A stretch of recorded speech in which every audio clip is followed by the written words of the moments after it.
সেনার দিগদর্শন টিভির পক্ষ থেকে আপনাদেরকে স্বাগত জানাচ্ছি। আপনারা জানেন আমরা এখন দাঁড়িয়ে আছি সাগরকন্যা কুয়াকাটাতে। আর এই কুয়াকাটা সমুদ্র সৈকত কিন্তু বাংলাদেশের উল্লেখযোগ্য একটি সমুদ্র সৈকত। যদিও world largest number 1 sea beach all over the world, আর কুয়াকাটা কিন্তু বাংলাদেশের দ্বিতীয়তম বৃহত্তম সমুদ্র সৈকত। এই সমুদ্র সৈকত বেড়াতে আসা ছাত্র ছাত্রীদের সাথে কথা বলতে চাই। তোমাদের এখানে এসে কেমন লাগছে?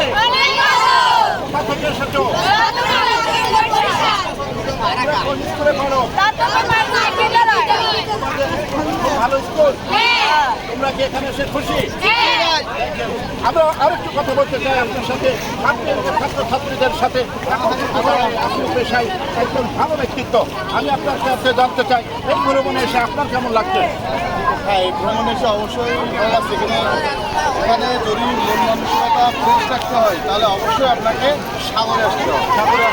আপনাকে অসংখ্য ধন্যবাদ। দিগদর্শন টিভি কথা বলে দেশ, মাটি, মানুষ ও বিভিন্ন রকম বিনোদনমূলক স্থান থেকে। আপনারা সবাই দিগদর্শন টিভি দেখুন এবং দিগদর্শন টিভির সাথেই থাকুন। কুয়াকাটা সমুদ্র সৈকত থেকে নাজমুল হাসান।